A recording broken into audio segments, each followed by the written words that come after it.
बहुत समय पहले की बात है। एक बहुत महान संत हुए थे जिनका नाम था ज्ञान भट्ट। उनके दो शिष्य थे, एक का नाम गरम भट्ट और एक का नाम था भाग भट्ट।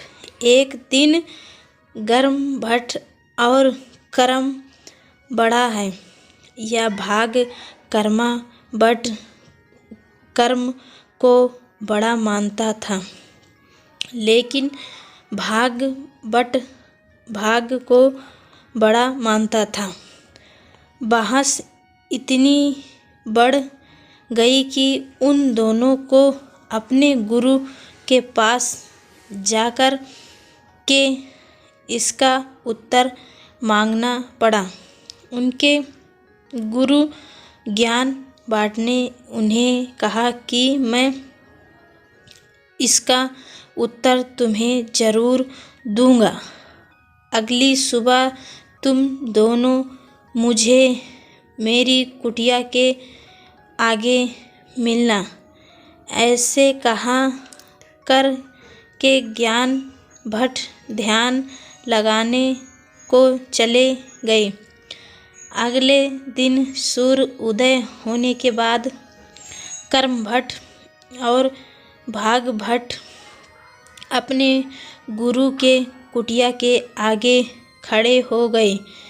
जब उनके गुरु अपनी कुटिया से बाहर आए तब उन्होंने अपने शिष्यों को एक बहुत ही गहरे अंधेरे कमरे में बंद कर दिए। उस कमरे में रोशनी की एक किरण भी नहीं दिख रही थी। एक दिन बीता, 2 दिन बीता। उन दोनों की भूख और प्यास से हालत खराब हो गई थी। भाग भट्ट ने सोचा, जो मेरे भाग में लिखा है वह तो होकर ही रहेगा। उसको तो मैं बदल नहीं सकता हूँ। मैं चालू राम नाम की सकता हूँ। ऐसा सोचकर के भाग भट्ट राम नाम जपना शुरू कर दिया। मगर कर्म भट्ट को यह मंजूर नहीं था। उसने सोचा, मुझे कर्म करना पड़ेगा, नहीं तो मैं तो भूखा ही मर जाऊंगा।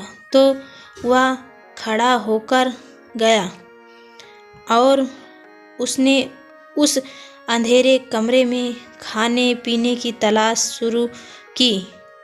कभी उसका सर किसी चीज़ से टकराकर जाता था, कभी उसके पाँव में चोट लग जाती थी, मगर वह थक नहीं, वह रानी खुश था। उस कमरे में आखिर में उसको एक मटका मिला। जब उसने उस मटकी के पास अंदर हाथ डाला, उसके अंदर उसको चले मिले। उनको वाफ करके इतना खुश हो गया जैसे कि उसको अमृत मिल गया हो। फिर क्या वह बैठा करके उन जानों को खाने गया। चना खाते खाते और उसके मुंह में कुछ कंकड़ आ जाते थे तो उनको रोको भाग भट्ट को दे दिया करता था। अगली सुबह जब उनके गुरु ने अंधेरे कमरे का दरवाज़ा खोला तो उस अच्छे से भरा हुआ था, लेकिन उस बेचारे भाग पूरा खाली था। कमरे का दरवाज़ा खोलने के कारण उस कमरे में रोशनी आई। तब तो होश ही उड़ गए। भाग बन कर के दे रहा था, ना वह सब हीरे थे।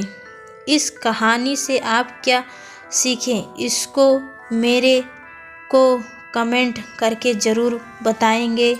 वीडियो अच्छा लगा हो तो एक लाइक करें, चैनल सब्सक्राइब करें। वीडियो देखने के लिए आप लोगों को दिल से बहुत बहुत धन्यवाद।